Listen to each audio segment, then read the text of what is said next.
In the heart of a level 13 storm, my husband shoved me out of the car to rush his mistress to the hospital to give birth. 30 minutes later, he returned and was stunned by the horrifying scene waiting there for him. Can you imagine being left for dead by your own husband, in the middle of a Category 4 hurricane, just so he could rush to his mistress? Because that's exactly what happened to me. And what happened next? Well, let's just say he learned the hard way that some women, once broken, come back forged in fire, armed with a truth that will plunge you and your lover into a lifelong nightmare. The night fell silent over the exclusive estates of Greenwich, Connecticut. The only sound was the fierce wind, whistling through the grand oak trees that lined our driveway.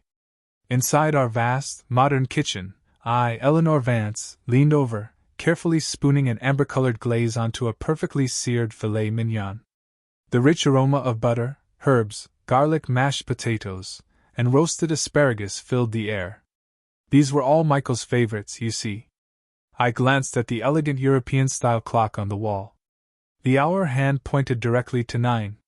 It had been 3 hours since his usual workday ended. The lavish meal, long since prepared, had grown cool, mirroring the slow chill that was seeping into my waiting heart. I sighed, untying my beige apron and sinking onto the plush living room sofa, my eyes gazing emptily into the dark, rain-lashed yard. 3 years of marriage, and dinners for one had become the norm. Over the past year, Michael's arrivals had grown more erratic, his phone calls more secretive. And that familiar, comforting scent of cedarwood he once wore? Replaced by something else entirely. It was the lingering fragrance of women's perfume, a different one each day, sweet, cloying, and utterly foreign. Then, a sharp, cold click. The sound of the key in the lock. I startled, rising quickly, my legs slightly numbed from sitting so long. Michael Hayes stepped inside.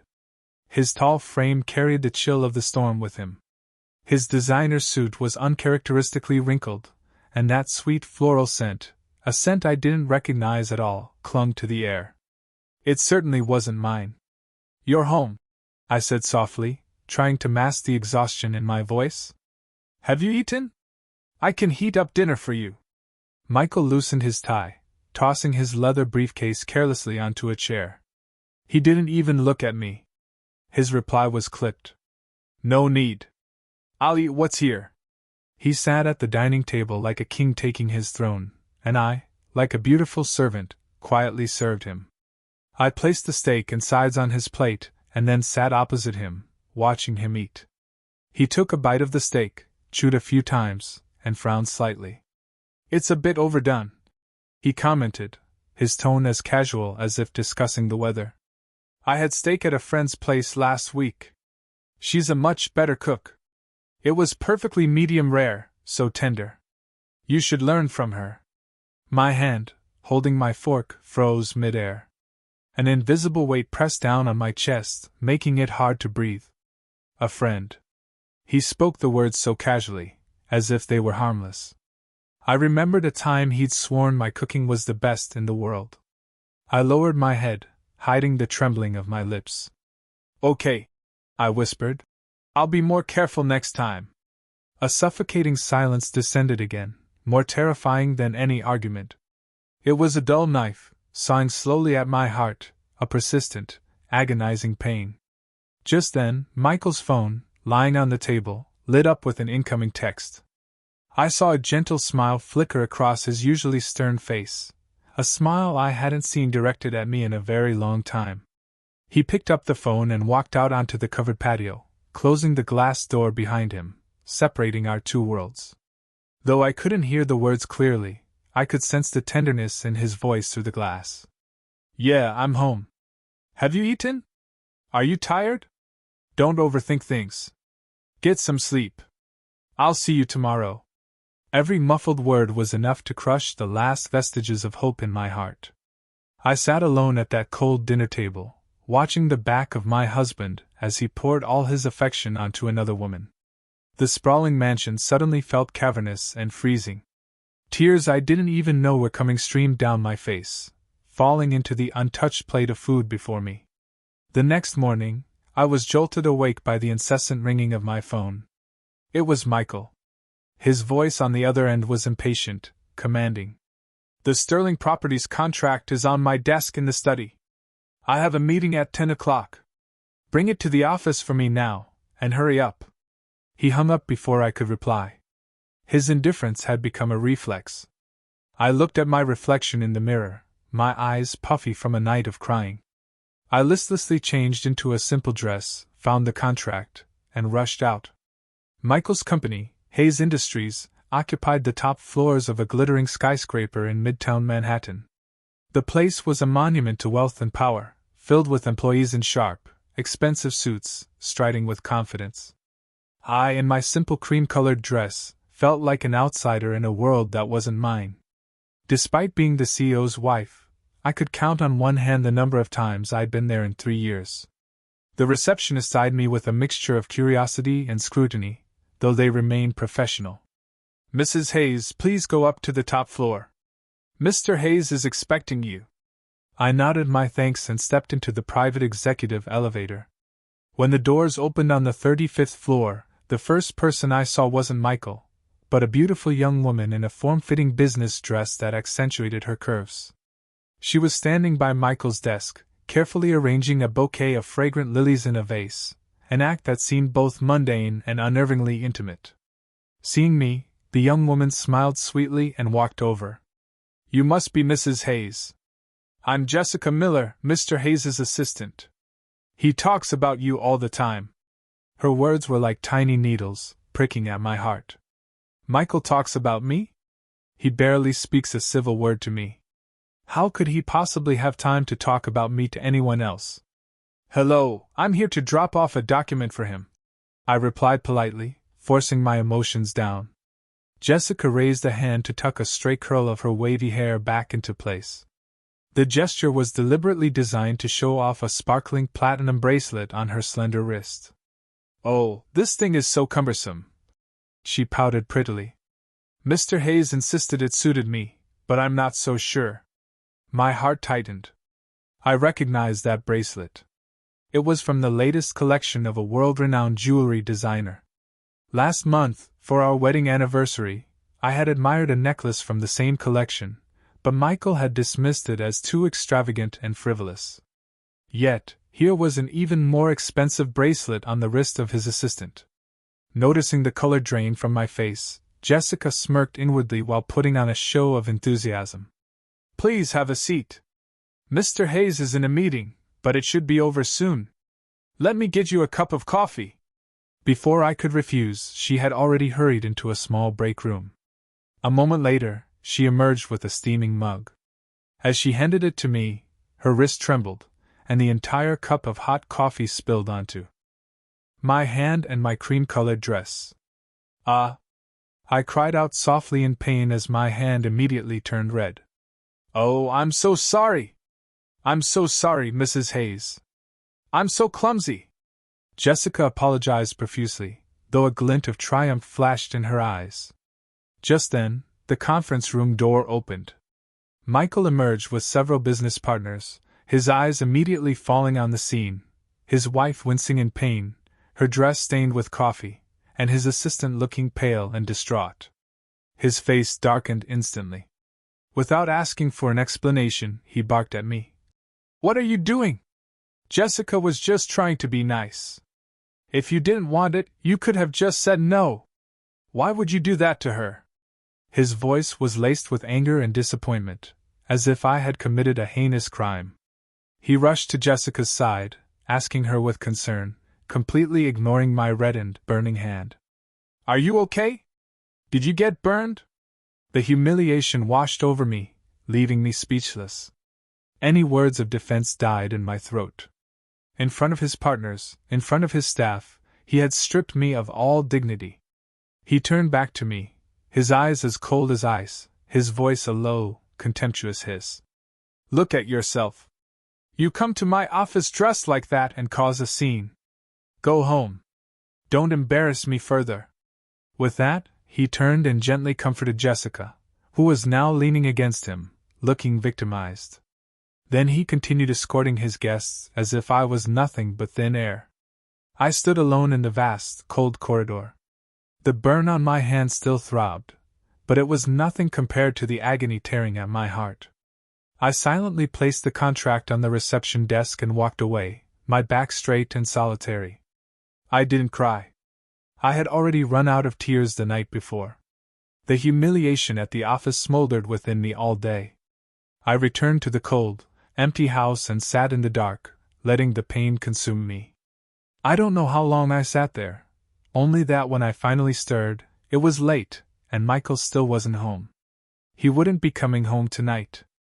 I staggered to my feet and walked into our walk-in closet. The scent of Jessica's perfume still clung to the suit jacket he had worn. A wave of nausea rose in my throat. I wanted to throw it in the trash, to burn it to ashes, but in the end, I could only carry it numbly to the laundry room. As I checked the pockets, my fingers brushed against a piece of paper folded into a neat square. My heart skipped a beat. A sense of dread washed over me as my trembling hands unfolded it. It was an ultrasound report from a prestigious maternity hospital in Manhattan. The crisp black print was like 1,000 tiny knives stabbing at my eyes. Name: Jessica Miller. Age: 24. Diagnosis: single intrauterine pregnancy. 32 weeks. 32 weeks. 8 months. The flimsy piece of paper suddenly felt impossibly heavy. It slipped from my grasp, fluttering through the air before landing silently on the cold tile floor. I collapsed, my body devoid of all strength. 8 months. It meant that while he was still whispering sweet nothings to me, while we were still sharing intimate nights, he had already fathered a child with another woman. The deception was too cruel, too disgusting. My vision blurred. 3 years of marriage. I had given up my status as the daughter of a prominent family, abandoned a promising career, all to be his support system. I learned to cook, to arrange flowers, to be the perfect wife in his eyes. And this blatant betrayal, was my reward. I don't know how long I sat on the frigid floor until the bedroom door swung open. Michael walked in, reeking of alcohol. He saw me on the ground, the ultrasound report beside me, and froze. But there was no flicker of guilt or panic on his face, only annoyance and cold detachment. "You went through my things," he stated, his voice a low accusation. I looked up, my red-rimmed eyes fixing on him. I picked up the report, my voice shaking but each word clear. "Michael, what is this?" Michael glanced at the paper, then back at me, his expression utterly shameless. He didn't even bother to deny it. "It's exactly what you see. Jessica is pregnant. It's my child." "Why?" I felt a bitter taste rise in my throat. "Why would you do this to me?" "Why?" Michael let out a cold, cruel laugh. He walked over and sat on the edge of the bed, looking down at me with condescension. "Eleanor, take a good look at yourself. We've been married for 3 years, and your stomach is still flat. I need a son to carry on my name, to inherit the empire I've worked so hard to build. Can you give me that?" His every word was a dagger twisting in my heart, drawing blood. So, in his eyes, I was nothing more than a machine for childbirth. And when I failed to perform my duty, he was perfectly willing to find a replacement. "So you found someone else to have your child?" I whispered, tears streaming down my face. "Our love, your vows. Was it all a lie? Love?" He sneered. "Can you eat love? Does it help me close multi-million-dollar deals? Eleanor, stop being so naive. A woman like Jessica is the one who can help me in my career, not a wife who just putters around the kitchen." This was a very candid conversation. The truth was laid bare, raw and excruciating. I couldn't believe the man before me was the same one I had once loved with every fiber of my being. Seeing my silent tears, he lost all patience. He stood up, towering over me, his voice turning glacial. "You have 2 choices. 1, you accept your role as Mrs. Hayes, and you accept the existence of Jessica and my son. When the baby is born, you will raise him. He will still call you mother. 2. He paused, leaning down close to my ear. "We divorce. You'll walk away with nothing. Remember this house, your car, everything is in my name." His words were a death sentence. He offered me no escape, only a choice between humiliation and destitution. I looked up at him through my tears. His familiar face now seemed monstrous and alien. My heart, at that moment, went completely numb. For the next few days, the atmosphere in the Greenwich estate was suffocating. Michael and I lived under the same roof like strangers. He left early and came back late, treating me as if I were invisible. My heart had turned to stone. I had nothing left to say to him. The divorce papers were already drafted, waiting for the right moment. That morning, as I was watering my orchids on the balcony, Michael emerged from his study, already dressed in a sharp suit. "Get ready. This afternoon, we're driving out to the Hamptons." It was an order, not a request. I turned my gaze steady. "The Hamptons? What for?" "It's Grandma's 80th birthday." "Did you forget?" he asked, his brow furrowed in annoyance at my supposed forgetfulness. How could I forget? His grandmother was the only person in his family who had ever been kind to me, but I was no longer in the mood to play the part of the beautiful granddaughter-in-law. "I'm not going. You can go by yourself," I replied, my tone firm. My defiance clearly angered him. He strode forward, his large hand clamping down on my wrist.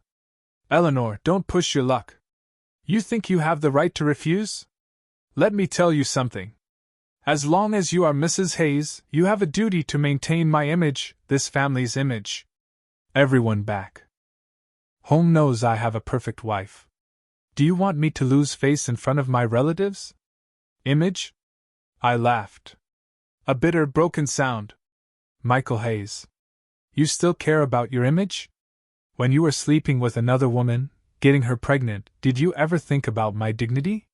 Shut up, he roared, his grip tightening, making my wrist ache. That's my business. It's not for you to judge. You are going this afternoon. Don't make me use force. He released me, leaving an angry red mark on my pale skin. He adjusted his tie and turned to leave, tossing a final cold command over his shoulder. We leave at 2. Be ready and dress properly. I watched his retreating back, a deep-seated hatred filling me. He didn't need me for love. He needed me as a beautiful accessory, a flawless facade to conceal his rotten, deceitful life. That afternoon, a sleek black Mercedes rolled out of the estate's gates. The air inside the car was colder than the air conditioning.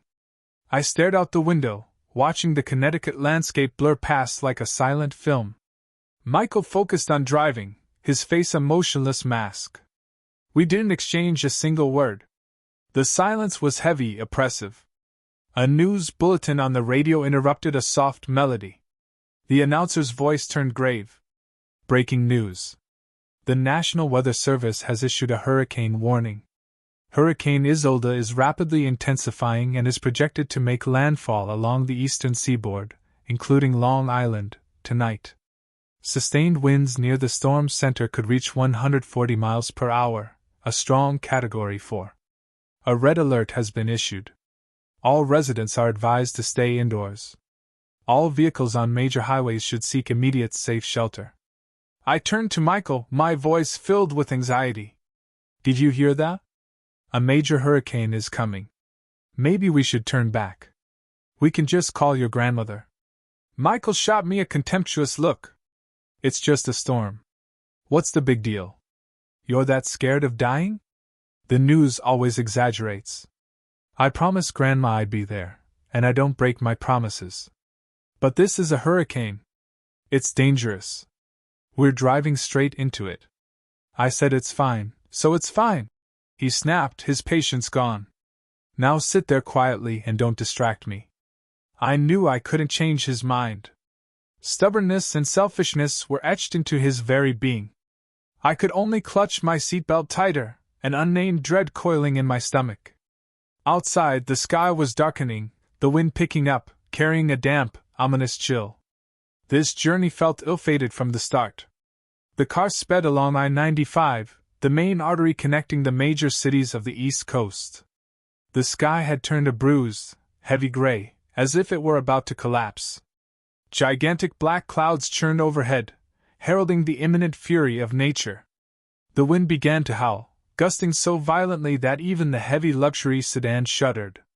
Then the first drops of rain fell, starting as a light patter before intensifying into a torrential downpour. Water slammed against the windshield and sheets, the wipers working at maximum speed but failing to keep the view clear. Visibility dropped to just a few feet of blurry, terrifying gray. I gripped my handbag, my body tense. I could feel the danger closing in. With every powerful gust, it felt as if the car might be lifted off the road. "Michael, this is too dangerous. Please find an exit, a rest stop, anything. We need to wait it out." My voice was thin with fear. "Driving in this is suicide." Michael's face remained a stony mask of defiance. He gripped the steering wheel, his eyes narrowed, straining to see the road ahead.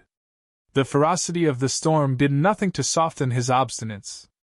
"The exit is just up ahead. We're almost there. Stop making a scene," he barked, his voice sharp with irritation. He hated this weather, and he hated my fear. Just then, above the roar of the rain and the shriek of the wind, his phone rang, a shrill, urgent sound. The screen glowed, displaying a single name, Jessica. Instantly, the irritation and stubbornness vanished from Michael's face, replaced by an unconcealable anxiety. He quickly answered, putting the call on speaker so he could drive. "Jessica, what's wrong?" His voice was suddenly gentle, a tenderness I hadn't heard in years. From the other end came Jessica's panicked, sobbing voice, punctuated by ragged breaths. "Michael, Huff, where are you? Help me. My stomach, it hurts so bad." Michael's heart seized. "Where are you? What happened? Calm down and tell me." I fell in the bathroom. Now I'm having these horrible cramps.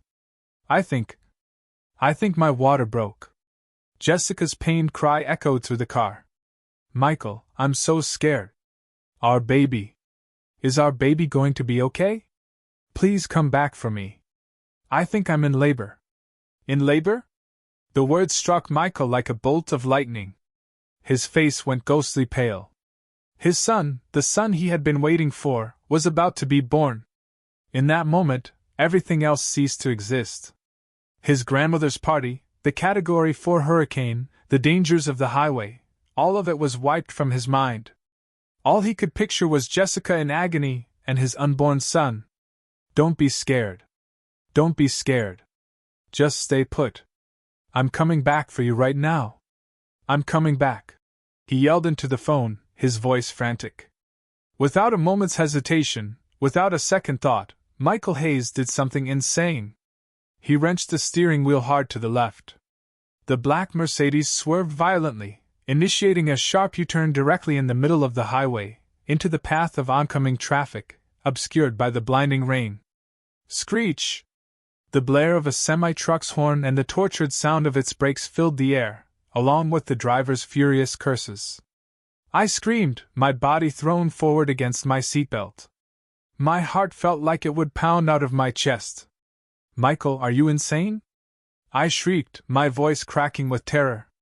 "What are you doing? Do you want to die?" But Michael heard nothing. His eyes were bloodshot, his mind consumed by Jessica and their child. He completed the reckless turn, slammed his foot on the accelerator, and the car roared to life, speeding back in the opposite direction, back towards New York City, leaving behind a cacophony of angry horns and near-fatal disaster. The car flew like a crazed beast through the white curtain of rain. I was still reeling from the terrifying maneuver. I looked at the man beside me, the man I once called my husband. His face was now a stranger's mask of madness. His eyes veined with red, his features twisted with a frantic desperation. "Michael, pull over right now," I said, trying to keep my voice steady, but it trembled betrayingly. "Do you realize what you just did? You nearly caused a catastrophic accident. You're willing to throw away your own life." My words, instead of calming him, were like gasoline on a fire. He saw my pleas as an obstacle, a nuisance. Every second that passed was another second of potential danger for his son. And I, his legal wife, was here nagging him. "Shut your mouth," he bellowed, his voice louder than the storm outside. "What do you know? That's my son, the heir to the Hayes family. Is your life worth more than his?" His cruel words were a final, brutal stab into my already wounded heart. I was stunned, unable to believe what I was hearing. In his eyes, my life was worth less than the unborn child of his mistress. Tears streamed from my eyes, a torrent of pain and despair. I began to plead, to beg him. "Michael, please, we can't keep going like this. The storm is too strong. The roads are slick. Think about our safety. Just pull over and we can call an ambulance for her, can't we?" "Call an ambulance?" he sneered, his laugh dripping with contempt. "And wait for them to crawl their way over while my son is in danger? No, I have to get there myself." The car continued to hurtle forward at a terrifying speed. I looked out the window, the landscape a blur. I saw a sign for a desolate stretch of highway, a section with fewer cars due to ongoing construction. A monstrous, unthinkable idea sparked in Michael's mind. He glanced at me, his eyes utterly devoid of warmth. My presence, my words, they were all an infuriating distraction. He needed to get to the hospital faster, and perhaps my absence would help him focus. Screech! He slammed on the brakes. The car skidded on the wet pavement, coming to a halt in the emergency lane. I was thrown forward, my head narrowly missing the dashboard. Before I could recover, Michael turned to me. His eyes were those of a demon, his voice as cold and hard as Arctic ice. "Get out!" I thought I had misheard him. In this hurricane, on this deserted highway, he was telling me to get out of the car. "What? What did you say?" I stammered, a profound fear gripping me. I said, "Get the hell out of my car!" He roared this time, the cruelty in his voice undisguised. "You're a curse! I've wasted so much time because of you. Now get out!" With that, he unbuckled his own seatbelt, lunged across the console, and unlatched my door. A blast of wind and icy rain tore into the car. "No, Michael, you can't do this! If you leave me here, I'll die!" I screamed in panic, trying to pull the door shut, but I was no match for his strength. "Then die!" he snarled, his malice reaching its peak. He grabbed my arm and dragged me brutally from the car. I struggled, but it was useless. "Let go of me! You're an animal!" Without another word, he shoved me with all his might. I fell sprawling onto the cold, gritty asphalt. Rainwater and mud soaked through my clothes instantly. The fall was painful, but the physical ache was nothing compared to the shattering of my heart. He wasn't done. He reached back into the car, grabbed my purse, and threw it out onto the road beside me, its contents scattered across the wet ground. He stood by the open door, looking down at me as a god might look upon an insect. His voice, cold and venomous, cut through the storm, etching itself into my soul. "Listen to me, Eleanor. My son's life is more important than yours." He slammed the door shut, got back into the driver's seat, and the engine roared one last time. The black Mercedes shot forward, quickly disappearing into the white veil of rain, leaving me alone on the desolate highway, abandoned to the full fury of the heavens. I lay on the asphalt, the storm lashing at me. I no longer felt the cold, no longer felt the pain. I stared in the direction the car had vanished and began to laugh. It was a mournful, desolate sound, lost in the howl of the hurricane, the sound of a heart breaking for the very last time. The rain continued its relentless assault, but I felt nothing. Lying on the pavement of I-95, my dress soaked and smeared with grime. The physical pain was a distant echo compared to the agony of a heart shattered beyond repair. Despair had crested and then receded, leaving in its wake a terrifying calm. The tears were gone. There were none left to cry. I laughed. The sound started as a faint tremor in my throat before erupting into a raw, desolate wail that mingled with the roar of the hurricane. It was the laugh of release, of an ending. "Michael Hayes, you have personally killed the wife who loved you with all her soul. From this moment on, the Eleanor you knew is dead." With a trembling hand, I fumbled for my purse. Miraculously, my phone was intact, though slick with rain. The screen flickered to life. My finger scrolled through my contacts, pausing on a number buried deep in my memory, a number I had promised myself I would never call again. But he had forced my hand. I took a deep, shuddering breath and pressed the call button. The ringing tone was steady, like the final beats of my dying heart. After a few seconds, a deep, authoritative voice, laced with worry, answered. Ellie? Hearing that familiar voice, the fortress of composure I had built around myself crumbled. But I did not cry. My voice was a hoarse, strangely calm whisper. Grandfather, it's me, Eleanor. Ellie, where are you?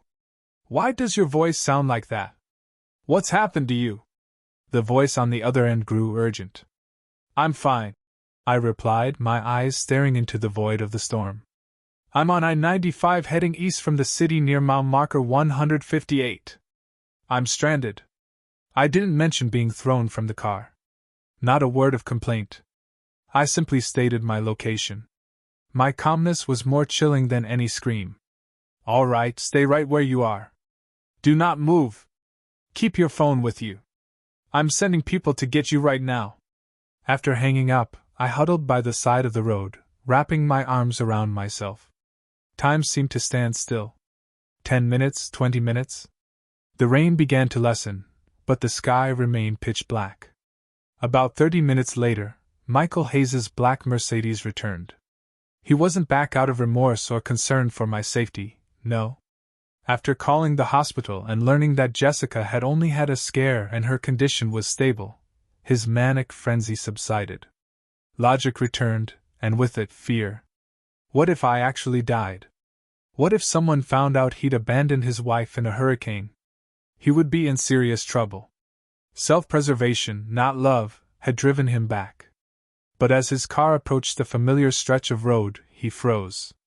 His eyes widened in disbelief at the scene before him.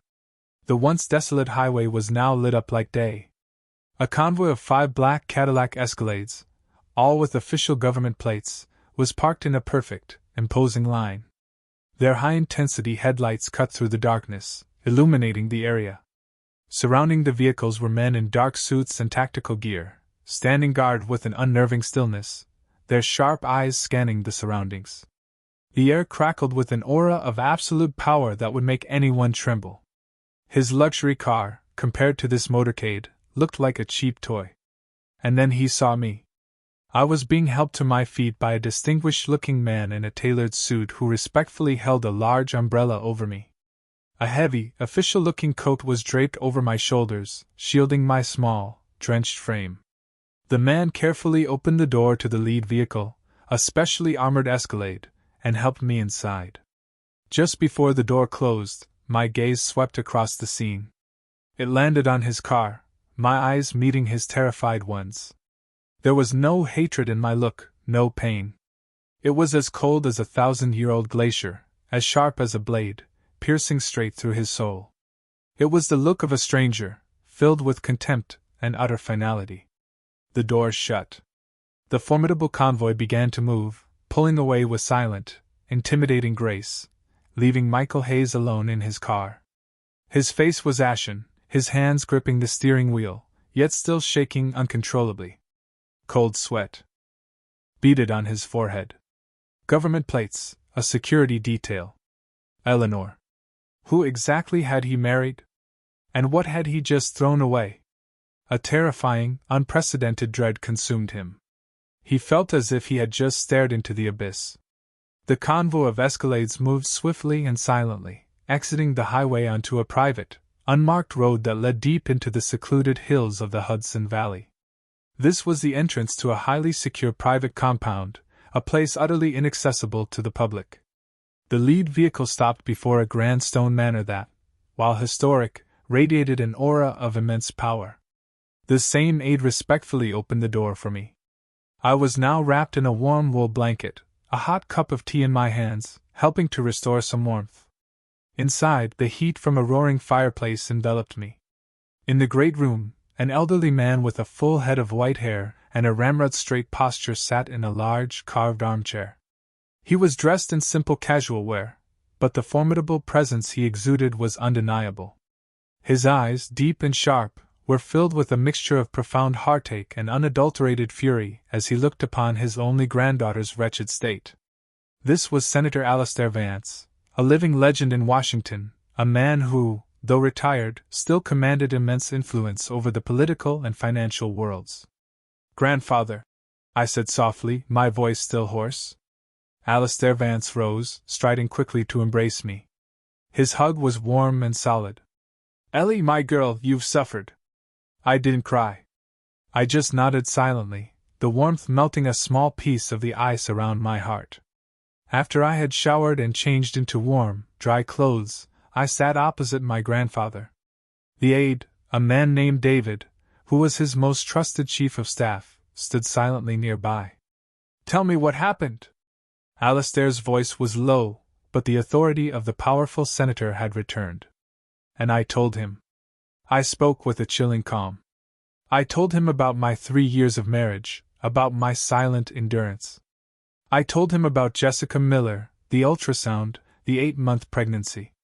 I told him about the trip to the Hamptons, the hurricane, the fateful phone call, and finally, I told him how Michael Hayes had thrown me out of the car in the storm, and about his final words.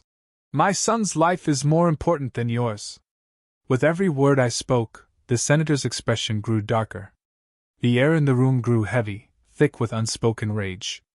David, standing by, clenched his fists, his own anger palpable. To dare treat the Vance family's princess this way. This Hayes fellow had a death wish.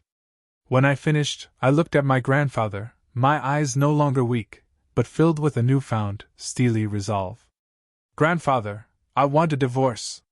Alastair said nothing. He simply reached out and gently wiped away a single tear that had escaped and traced a path down my cheek. Then he turned to David.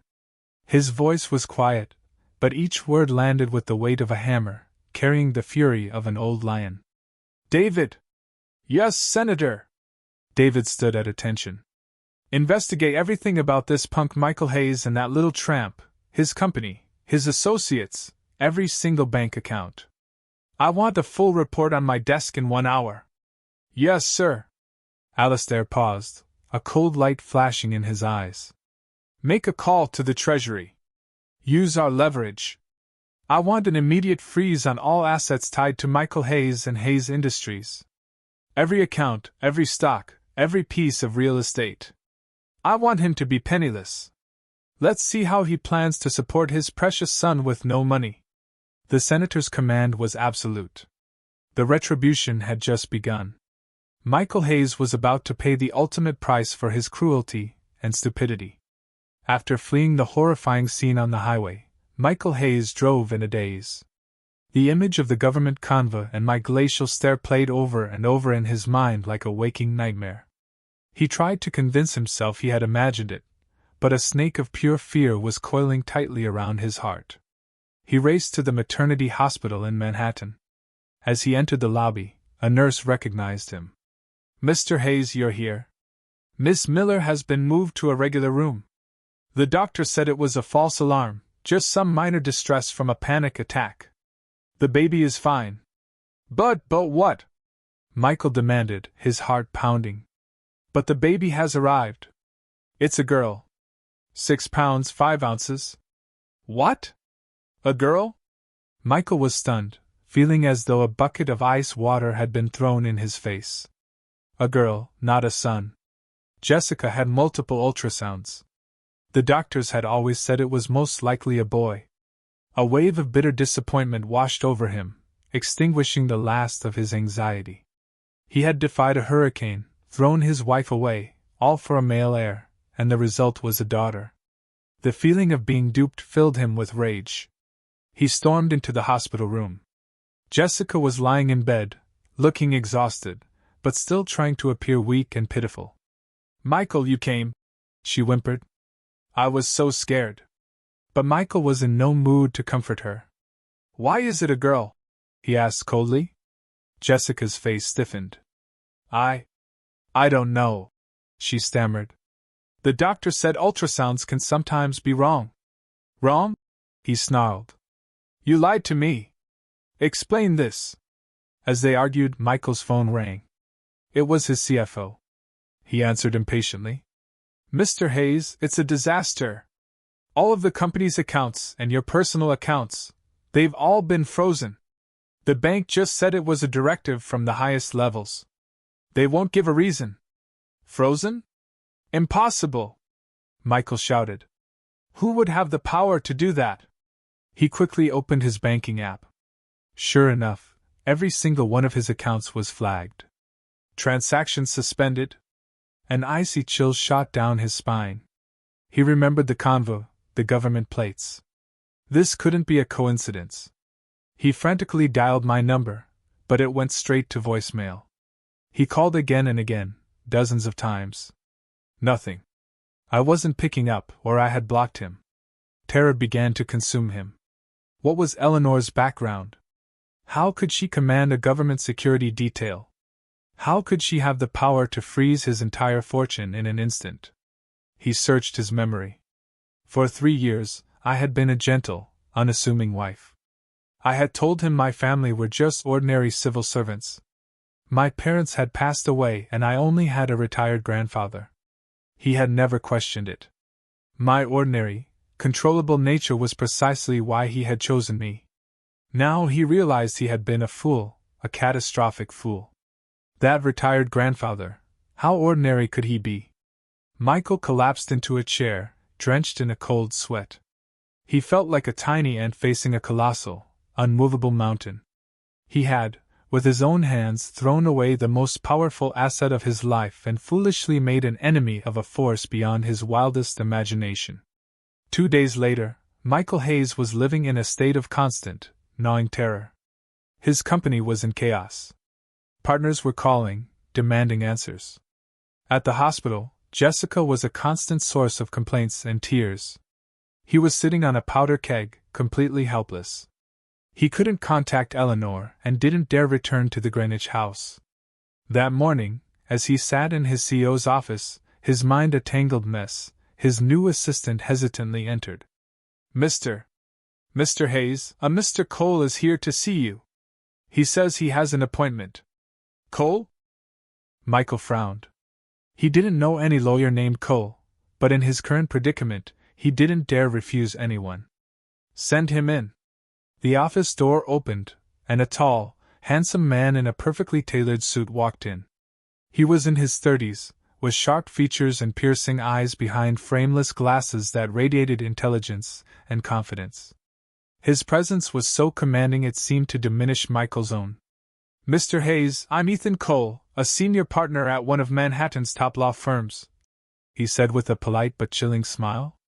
He sat down opposite Michael, placing a blue file on the polished desk. What can I do for you, Mr. Cole? Michael asked, trying to maintain his composure, but a terrible premonition was rising within him. Ethan slid the file across the desk. I'm here as legal counsel for my client, Miss Eleanor Vance, to discuss your divorce proceedings. Divorce? Even though he had expected it, the words struck Michael with a physical pang. Where is Eleanor? I want to speak with her directly. My client has no desire to see you at this time, Ethan replied coolly. From now on, all communication will go through me. I invite you to review the divorce petition. Miss Vance has already signed it. Michael's hands trembled as he opened the file. It was an ironclad petition. And in the section for asset division, there was only one simple line. Michael Hayes voluntarily relinquishes all claims to any and all assets acquired during the marriage. His anger flared. This is ridiculous. On what grounds?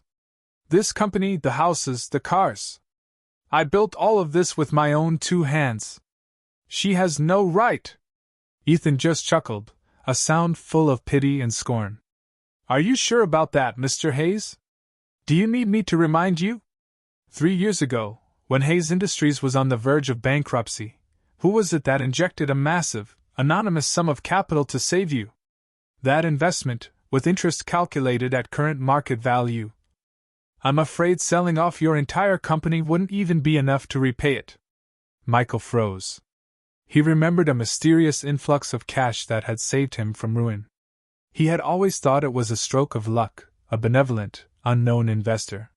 He never imagined it was Eleanor's family. Seeing his silence, Ethan delivered the final blow. He pulled another document from his briefcase. Perhaps you still don't grasp your situation. This is a copy of the federal order to freeze your assets. Do you see the seal at the bottom?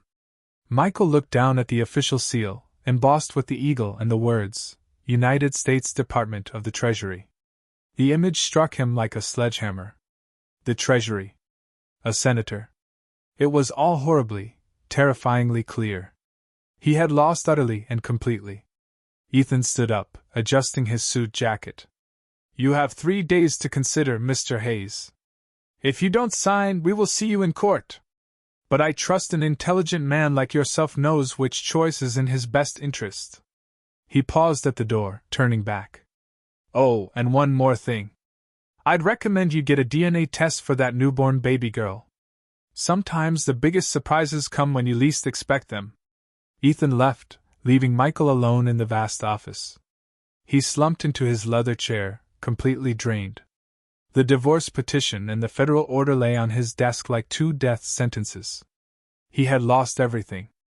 Michael sat motionless in his office for hours after Ethan Cole left. The afternoon sun cast long shadows across the room, making his expensive leather chair look like a throne in a tomb. He felt like his life was that shadow, stretched thin in despair before dissolving into darkness. The divorce papers and the federal freeze order lay on his desk, mocking his foolishness. A senator. The Treasury. Eleanor Vance. The 3 phrases twisted in his mind. A hurricane of regret swept away every last shred of the arrogance he had spent his youth building. He had tried calling a few high-level contacts, men he had spent a fortune schmoozing. The response was a deafening silence. His calls went unanswered, or if they were picked up, the person on the other end would stammer an excuse about a meeting and hang up. It was as if he were a plague to be avoided. He understood then, in the corridors of power, no one dared to cross the influence behind that federal seal. He was utterly isolated. The intercom on his desk buzzed, a jarring sound in the silence. He wearily picked it up. Mr. Hayes, Chairman Lou from Sterling Properties is on the line. Should I put him through? His assistant's voice was timid. Sterling Properties was his biggest partner, accounting for over 40% of his company's revenue. Their joint luxury condo project was his golden goose. A flicker of hope ignited in Michael's chest. Put him through immediately! The line connected. Michael forced a sycophantic tone. Mr. Lou, it's Michael Hayes. To what do I owe the pleasure? In contrast to his feigned enthusiasm, Chairman Lou's voice was cold and distant. Mr. Hayes, I'm calling to inform you that as of today, Sterling Properties is officially and unilaterally terminating all partnership contracts with Hayes Industries. What? Michael was stunned, a roaring in his ears. Mr. Lou, you must be joking. Our project is proceeding perfectly. Why so suddenly? There is no reason, Chairman Lou stated flatly. It was a decision from our board. Our lawyers will be in contact regarding the breach of contract penalties. Goodbye. Click. The line went dead.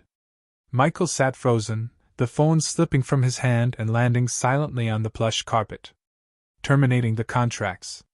Sterling pulling out was a death sentence for Hayes Industries. The massive capital flow would be cut off. Half his company would be paralyzed instantly. Before he could even process it, his cell phone began ringing nonstop. It was his project manager's. Mr. Hayes, bad news. OSHA inspectors just raided the construction site downtown. They're citing major safety violations and have issued an indefinite stop work order. Sir, the resort project has been shut down too. They're claiming it infringes on some historical preservation zone. The order came from a National Heritage Agency. One call after another, each a hammer blow. Every single one of his projects, big and small, was being shut down for bizarre, unexpected reasons that he knew were orchestrated from above. He, trembling, opened a financial news app on his phone. A bright red headline screamed at him. Hayes Industries stock plummets on news of major partner pullout and project halts. Below was a chart with a single massive red candle plunging straight to the floor. Hundreds of millions of dollars of his net worth had evaporated in a single afternoon. The first wave of the attack was swift, brutal, and precise, leaving him no room to defend himself. Senator Vance. It had to be him.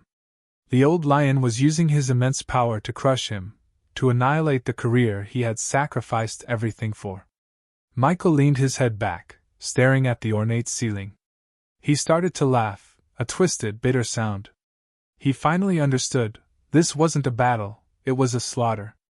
While Michael Hayes was witnessing the collapse of his empire, Jessica Miller was lost in daydreams of the luxurious life that awaited her at the hospital. Today was her discharge day. Lying in a VIP suite, tended to by nurses, she was convinced she had finally made it. Although the baby being a girl was a small disappointment, she believed that with her charm, Michael would still spoil them. He was so in love with her, after all. She changed into a new designer dress, applied light makeup, and held her baby, waiting for her future husband. She pictured the scene. Michael would walk in with a huge bouquet of roses, kiss her tenderly, and then their new family of 3 would go home to a beautiful new mansion he had bought for them. But the man who walked in was Michael, his face dark, his eyes bloodshot and haggard. There were no flowers, no sweet words. He just tossed a duffel bag onto the bed. "Pack your things. We're leaving." His voice was hollow. Jessica was taken aback. "Michael, what's wrong? Who upset you?" she asked, feigning concern. "Where's the car? I didn't see you pull up." "Sold it," he answered curtly. "We're taking a cab." "Sold the car? Why?" she cried in disbelief.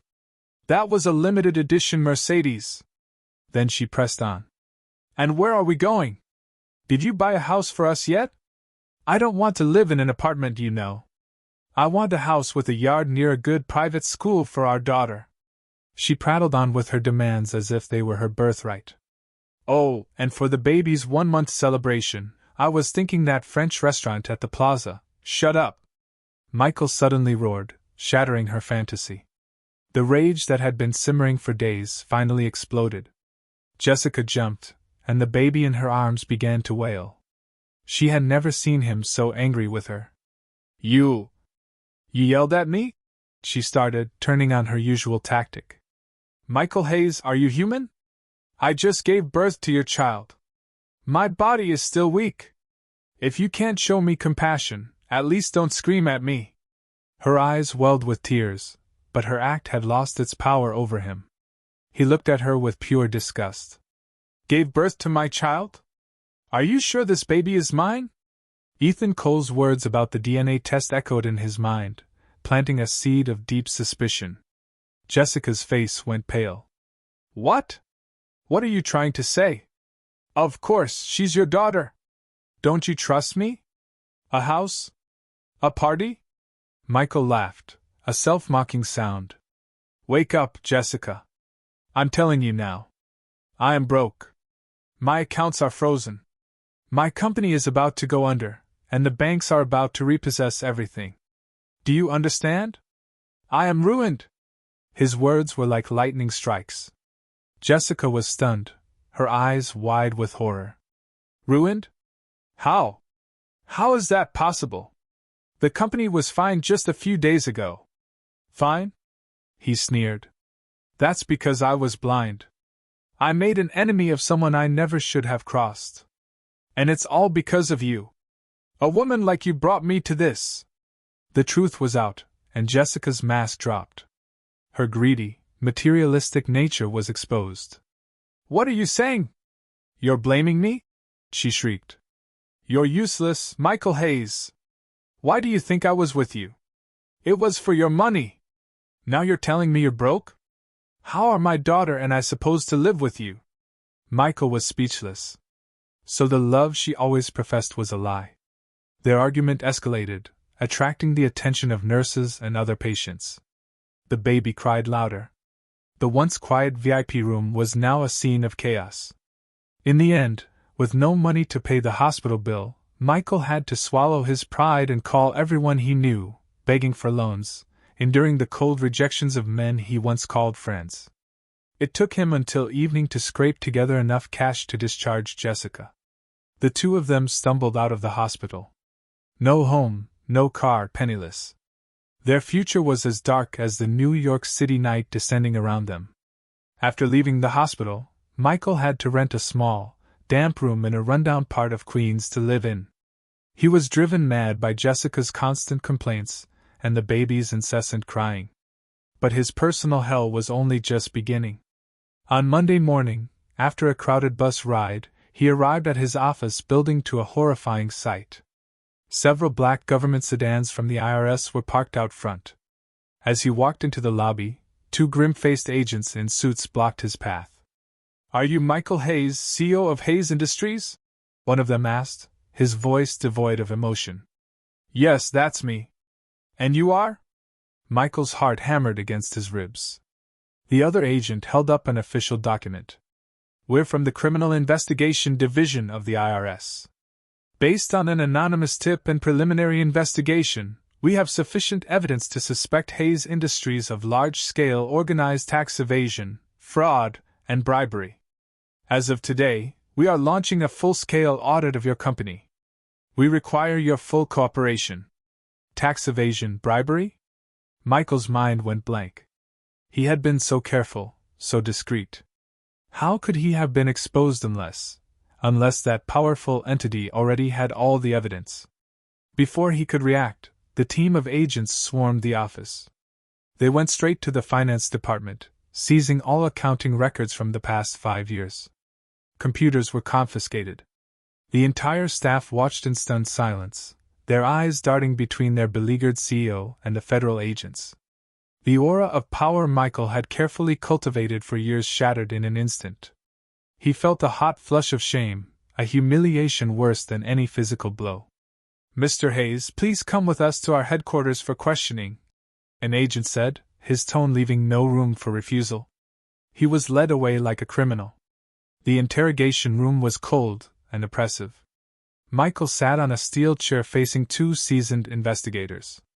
A harsh fluorescent light beat down on him, exposing his panic. They didn't grill him. Instead, they calmly presented one piece of evidence after another, systematically dismantling his defenses. "Mr. Hayes, could you explain this $5 million consulting fee paid to the head of the City Planning Commission last March? We have records showing that money was later wired to his daughter's offshore account. And the profits from this real estate development, why weren't they declared in your financial statements? The estimated tax evasion amounts to over $20 million. Where did that money go, Mr. Hayes?" Every question, every number, every document they produced was a cold, hard fact. There were the ghost accounts, the fake invoices, the entire fraudulent system he had built.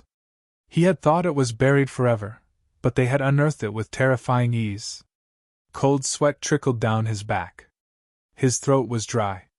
He couldn't utter a single word of denial. He knew it was useless. They had him. The interrogation lasted the entire day. When he was finally allowed to leave, it was dark. He stumbled out of the IRS building, physically and mentally broken. He knew he was now facing something far worse than bankruptcy. Prison. In the days that followed, he was summoned repeatedly. The press got wind of the story. Headlines blared across news sites: Hayes' empire crumbles amid massive tax scandal. CEO Michael Hayes under federal investigation for bribing officials. His career, his reputation, his fortune, everything he had ever been proud of was turning to ash. He was cornered. With no way out. While Michael was drowning in a quagmire of legal troubles and debt, in another world, a world he could no longer touch, I was beginning my new life. That evening, a high-profile state charity gala was being held at a grand ballroom in the heart of the city. It was an event for the nation's most influential figures in politics, the military, and business. The flashes of cameras were relentless. Every guest who walked the red carpet was a name that could shake the foundations of the American economy. Suddenly, the entire hall fell silent. All eyes, all cameras, turned to the main entrance. A custom-armored Maybach pulled up. Ethan Cole, looking dashing in a tuxedo, stepped out. He didn't just walk in, but went around to open the other door himself. A slender, pale hand emerged, followed by a graceful figure. It was me, Eleanor Vance. I wore a bespoke couture gown of emerald green silk, intricately embroidered with delicate silver thread. The design clung to my form, highlighting my perfect silhouette. My dark hair was styled in an elegant updo, revealing a graceful neck adorned with a stunning diamond necklace. My makeup was subtle, yet it accentuated a beauty that was both ethereal and commanding. But what truly stunned the crowd was not my beauty, but my aura. Gone was the gentle, submissive Eleanor, who hid behind her husband. The Eleanor of today had eyes that were calm yet sharp, a smile that was gentle yet distant. I radiated an air of noble, cool, and formidable power. I stood like a rare, untouchable orchid. I took Ethan Cole's arm and glided down the red carpet. The camera flashes were blinding, but I remained perfectly composed, offering serene nods to acquaintances, powerful figures Michael Hayes could only have dreamed of meeting. "Isn't that Senator Vance's granddaughter? It's been too long, more beautiful than ever." A cabinet secretary greeted me with a warm smile. "Miss Vance, I hear the biotech venture you've invested in is showing incredible results." "A true prodigy," a four-star general remarked with admiration. I simply smiled and offered modest replies. My appearance alongside Ethan Cole, the legal eagle of New York, immediately sparked a flurry of speculation. My resplendent image was broadcast live on a national financial news channel. In a cramped, squalid room in Queens, Michael Hayes was huddled on a sagging mattress, chugging a bottle of cheap whiskey. The old TV was tuned to that same channel. He no longer cared about the stock tickers. He just wanted to drink until he forgot his miserable reality. And then he saw her. My image filled the screen, as beautiful as a goddess, radiating power on the arm of a distinguished man. I was smiling, a genuine smile he had never seen before. Crash! The whiskey bottle slipped from his hand and shattered on the floor. He scrambled toward the TV, his eyes wide with disbelief. That woman, that regal, princess-like woman, was that really Eleanor? The same wife he had cruelly abandoned in a hurricane? He listened to the commentator's fawning words. Granddaughter of the legendary Senator Alistair Vance, a brilliant investor in her own right, the crown jewel of the Vance family. Each word was a needle piercing his heart. He understood. He understood everything. He had thrown away a priceless diamond to pick up a worthless stone. He had single-handedly destroyed the one bridge that could have led him to the true peak of power. An all-consuming regret and terror seized him. He realized he hadn't just lost a wife. He had lost the entire world. He sank to the filthy floor, clutching his head, and let out a guttural, desperate howl. But it was too late. In the most luxurious law office in Manhattan, Ethan Cole leaned back in his leather chair, his eyes scanning the documents his assistant had just delivered. He was a man of lethal efficiency.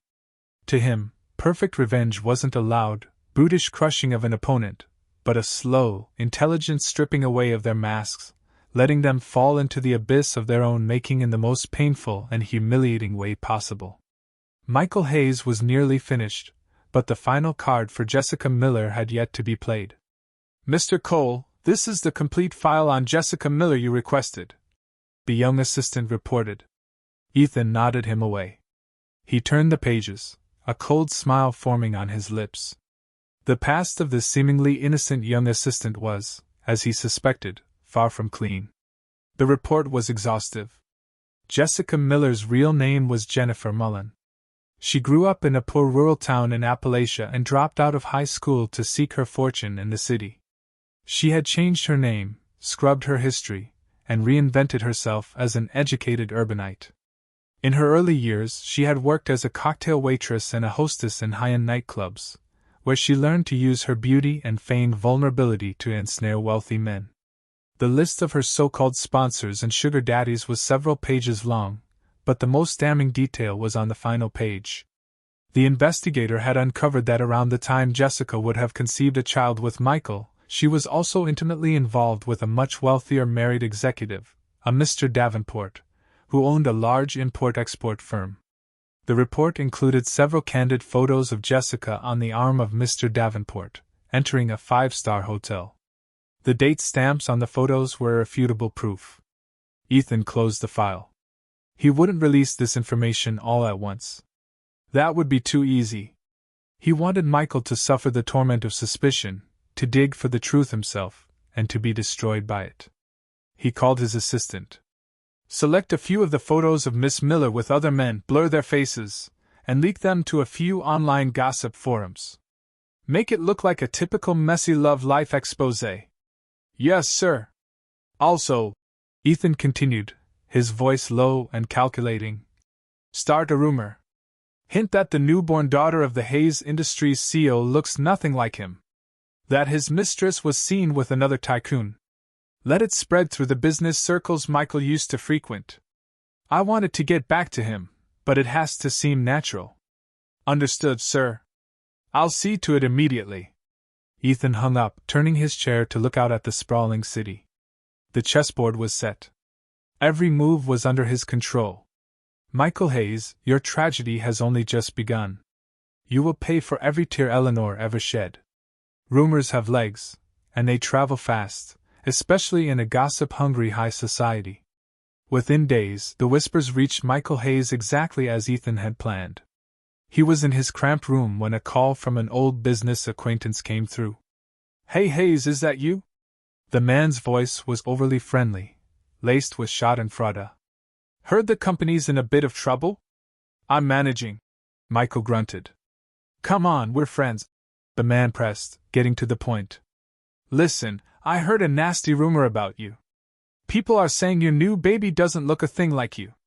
They're saying your little secretary used to be with old man Davenport from the import-export business.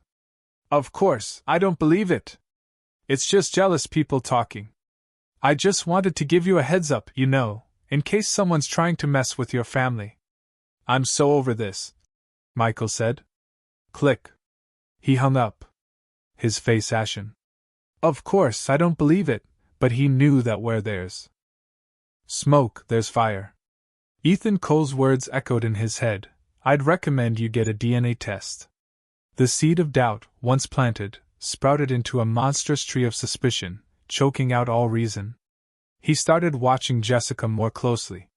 He noticed that whenever he lamented his financial ruin, her eyes would flash with annoyance, not sympathy. She was irritable and evasive whenever he asked about her past. The suspicion grew into a gnawing certainty. He had to know. The next morning, he told Jessica he was taking the baby for her routine vaccinations. Jessica, busy with a face mask, just waved him off. Go on and pick me up some of that expensive soup on your way back.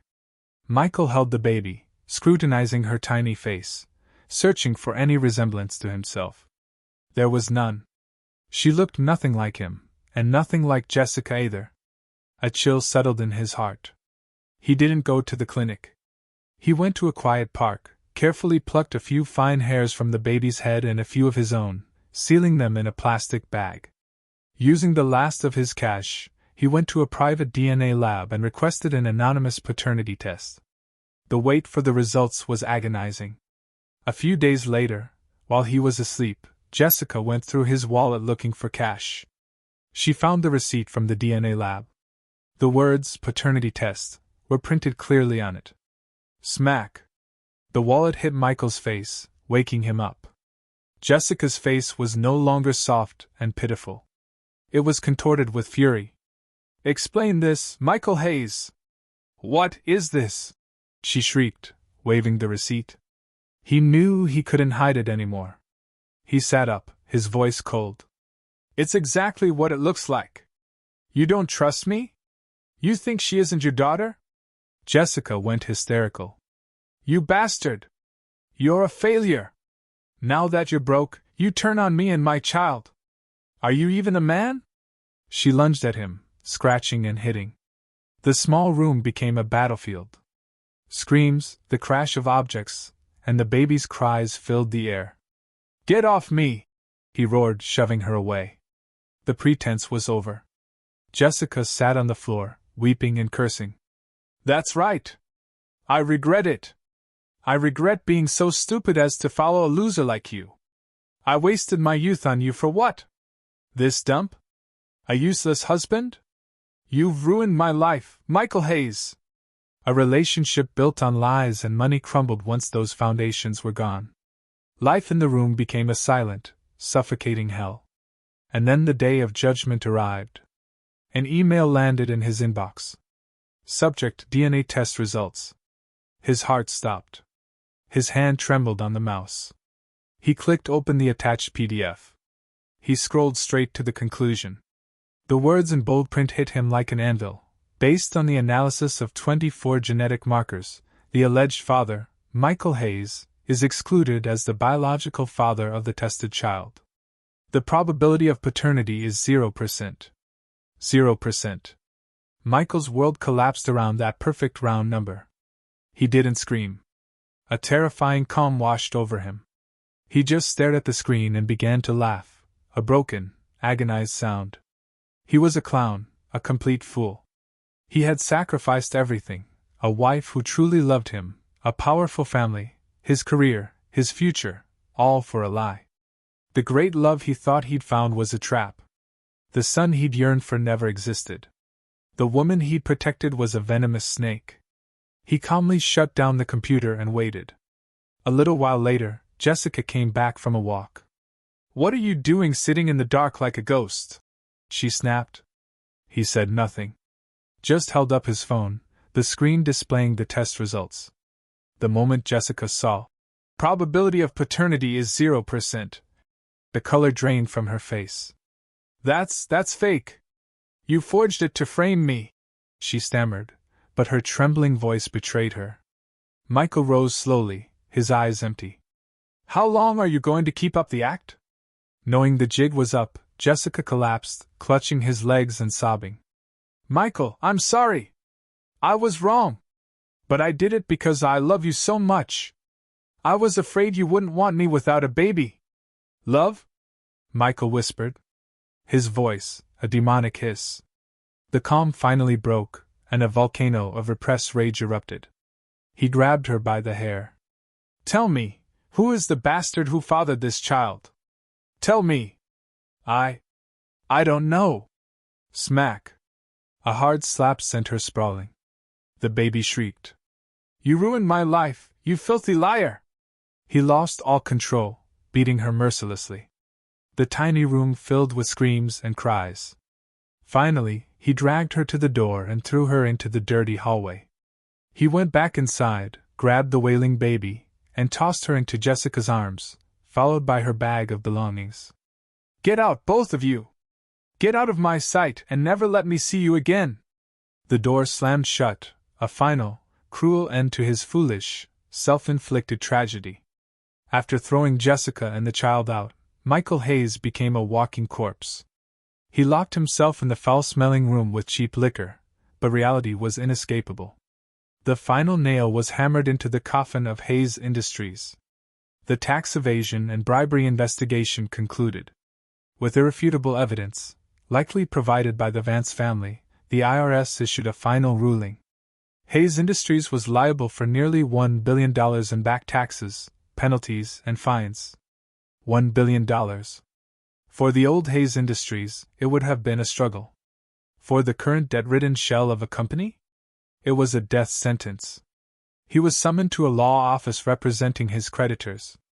Dressed in ragged clothes and reeking of alcohol, he walked into the luxurious conference room facing a panel of men in sharp suits who looked at him with disdain. "Mr. Hayes," the lead lawyer said coolly, "as you know, your company is insolvent. We are forced to file for bankruptcy." They placed a thick stack of documents in front of him. "This is the bankruptcy petition. Please sign here." His hand shook as he picked up the pen, the same kind of pen he once used to sign nine-figure deals, now used to sign his own company's death certificate. He stared at the line that read, "Legal Representative Michael Hayes," then closed his eyes and scribbled a weak, shaky signature. What followed was a cold, impersonal blur. Court officers sealed the company headquarters. The gleaming brass plaque of Hayes Industries was pried off the wall. White tape was plastered across the glass doors, officially ending his once glorious empire. Michael was allowed back into his office one last time. The building was empty, his footsteps echoing in the silence. He walked into his old office, the symbol of his success with its panoramic city view where he had once felt like a king. It was all just ashes now. He had nothing to pack. He just took the single photo from his desk, his wedding picture with Eleanor. She was smiling, a bright, happy smile. He was smiling, too. The smile of a victor. He caressed her face in the photo, and for the first time in what felt like an eternity, he wept. He had lost her for good. Leaving the building, another call came. The bank, the Greenwich estate, his sports car, his last remaining assets, all were being auctioned off to pay his debts. He was now officially homeless and penniless. He stood amidst the bustling New York City crowd, lost and invisible. He had fallen from the highest peak to the deepest abyss, and he knew this still wasn't the end. The room Michael had rented was in a dark, damp alley in a forgotten corner of the city, a place for migrant workers and broken dreams. The air was thick with the smell of grease, mildew, and despair. For a man who had lived in a Greenwich mansion, this was the ultimate humiliation. He was 3 days late on rent. That morning, he was jolted awake by a violent pounding on the door. Bang! Bang! Bang! Hayes! You deadbeat! Open this door! It was his landlady, a large, aggressive woman. He reluctantly opened it. What's with all the noise? He grumbled, trying to cling to a final shred of dignity. She stood with her hands on her hips. The noise? You're 3 days late with the rent. You planning on skipping out? I'll pay. Just give me a few more days, he lied weakly. A few more days? She cackled. I heard about you, the bankrupt CEO. A real-life bum. Where are you going to get the money? You going to steal it? Her words were like slaps to his face. He flushed with rage, but couldn't say a word. I don't care, she declared. No money today? You get out. I'm not running a charity for losers like you. She barged into the room and started throwing his meager belongings, a few ragged clothes, a thin blanket, out into the hallway. Get out! Get out and don't come back! Michael stood frozen, watching his life being tossed out like garbage. He, a man who once commanded boardrooms, was being evicted and humiliated by a slum landlady. The cruel irony was a pain worse than losing his fortune. You'll regret this, he hissed, an empty threat. Yeah, I'm shaking in my boots, she sneered, slamming and locking the door. He was left in the dirty hallway with his pile of junk, the object of his neighbors' pitying and scornful gazes. He quietly packed his things into a torn bag and shuffled out of the alley. He had nowhere to go. He was now officially a homeless man on the streets of New York. The days that followed were a living hell. He wandered the streets by day, blending in with the crowds to hide his shame. At night he slept under bridges or in parks. He ate discarded food from restaurant dumpsters, fighting with stray dogs for scraps. He was a true vagrant, filthy, ragged, and reeking. But in the depths of his despair, a desperate idea took hold: Eleanor. Only she can save me. If she would just take pity on him, maybe he could have a second chance. He scraped together some change and went to a public library. He searched her name. The results were staggering. She wasn't just a senator's granddaughter. She was the brilliant CEO of a new, wildly successful tech firm, a rising star in the industry. Her company's headquarters was a gleaming glass tower in the financial district, a monument to the power and wealth he had thrown away. He went there for days. He hid across the street, watching, learning her routine. Today, he would make his move. He waited for hours, his stomach aching with hunger. Finally, her black Maybach emerged from the underground garage. It was her. Without thinking, he darted into traffic, running straight for the car. Screech! The car stopped inches from his knees. 2 bodyguards in black suits were out of a trailing SUV in seconds, grabbing him. What the hell do you think you're doing? Michael didn't resist. He just stared at the tinted rear window where he knew she was sitting. And then he did the unthinkable. He dropped to his knees. The proud man who once looked down on the world was now kneeling on the cold, hard pavement. "Eleanor! Eleanor, I know you're in there. Please just talk to me," he cried, his voice hoarse and desperate. People stopped to stare. Cars honked. Tears streamed down his face. "Eleanor, I was wrong. I know I was wrong. I was a monster. Forgive me. Please give me one more chance." He wept, banging his head on the ground until his forehead was bruised and bleeding. "Hit me, scream at me, do whatever you want. Just don't ignore me. I can't live without you, Eleanor." His pathetic plea echoed down the busy street, but the car door remained shut, as cold and silent as the heart of the woman inside. Amidst the chaos and murmurs of the crowd, the rear door of the Maybach finally opened. A glittering silver heel touched the pavement, followed by a vision of ethereal grace. Eleanor stepped out. She wore a simple, elegant white silk dress under a cashmere coat. The evening breeze gently tossed a few strands of her hair. Under the streetlights, her face was heartbreakingly beautiful, but as cold and remote as a marble statue. She looked down at the wretched man kneeling at her feet, a cruel and perfect contrast of their new realities. Ethan Cole emerged from the passenger side, standing silently beside her, a loyal guardian. Michael looked up through his tears. "Eleanor," he choked out, a flicker of hope in his voice. You came out to see me." A faint, mirthless smile touched Eleanor's lips. Her voice, when it came, was soft, yet it cut him to the bone, colder than the New York winter wind. "Stand up, Michael. You're dirtying the pavement." Her words contained no anger, no hatred, only pure glacial indifference. And it was that indifference that finally killed the last spark of hope within him. He remained on his knees, shaking his head. "No, I won't get up until you forgive me." He launched into his final desperate performance. "Eleanor, I was a fool. I was deceived by that she-devil. I regret it every single day. Please believe me one last time." Eleanor listened impassively until he had exhausted his pathetic pleas. Then she spoke. "My forgiveness." She paused, her eyes locking with his. "You are not worthy of it." For simple words, a fatal blow. "Why?" he wailed. "I've lost everything. I've been punished. What more do you want from me?" "Punished?" Eleanor let out a soft, sad laugh at his foolishness. "Michael, you still don't understand. Everything that has happened to you is not because of me. It is the consequence of your own cruelty, your own choices." She took a step closer, her voice turning sharp.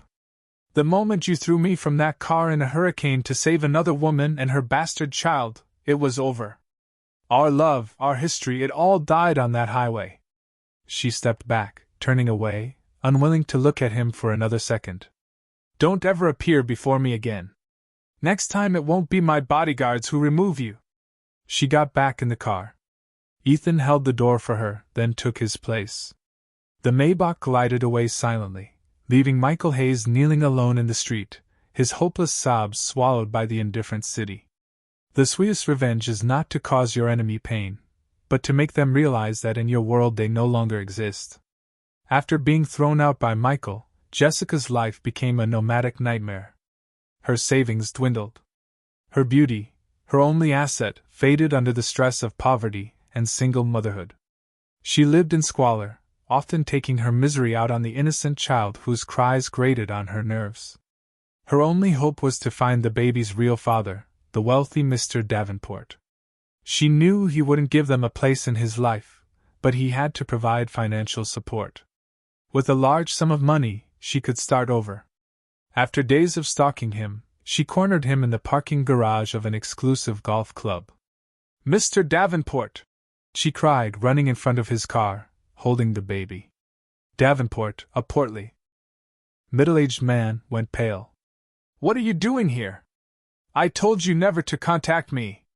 You can't just abandon us," she sobbed. "This is your daughter. Look at her. You can't just leave your own child. As they argued, a sharp female voice cut through the air. Oh, really? A place in his life? You've got some nerve, you little tramp. A lavishly dressed woman dripping in diamonds stood behind them, flanked by 4 large, menacing-looking men. It was Mrs. Davenport, a woman known for her ruthlessness. Honey, Davenport stammered, trembling. Smack. She slapped him hard across the face. Don't you honey me, you cheating pig! Then she turned her venomous gaze on Jessica. And you! You dare seduce my husband and try to extort him with a child? Jessica backed away in terror. Ma'am, please! It's not like that. The baby is innocent. I don't care if the baby is innocent. But I know you're not, Mrs. Davenport sneered. You use this pretty face to ruin families, don't you? She gestured to her thugs, who grabbed Jessica, ignoring her screams. Well, today I'm going to take that face away from you. Let's see who you can seduce, then. From her purse, she produced a razor-sharp box cutter.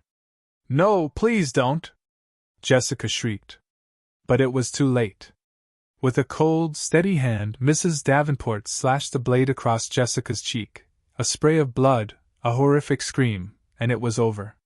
She calmly wiped the blade, tossed the wailing baby back at the collapsed Jessica, and left with her entourage, leaving Jessica writhing in a pool of her own blood. Her beauty, the weapon she had wielded her whole life, was gone forever. Her future would be one of pain, shame, and unending nightmares. Under a highway overpass, Michael Hayes shivered in a tattered coat. He was skeletal, haunted. It had been 2 days since he'd last eaten. All pride was gone, replaced by the primal need to survive. He stumbled towards a nearby night market, not to buy food, but to scavenge from the dumpsters behind the stalls. As he was digging through a pile of trash, he saw a familiar figure huddled in a dark corner. It was Jessica. She looked even worse than he did. A hideous, jagged scar ran down the side of her face. Her eyes were empty, filled with a dead, hateful light. She was begging, but her disfigurement scared people away. A kind young woman took pity on the crying baby and gave Jessica a hot bun.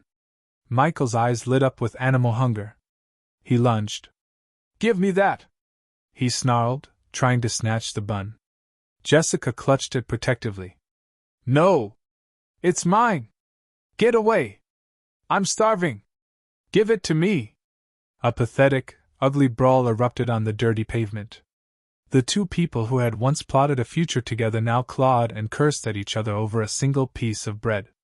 You ruined my life! She screamed, scratching his face. You lied to me! It was you who ruined me! He yelled, pulling her hair. They rolled on the ground like feral animals until 2 security guards ran over, beating them with batons. Get out of here, you crazy bums!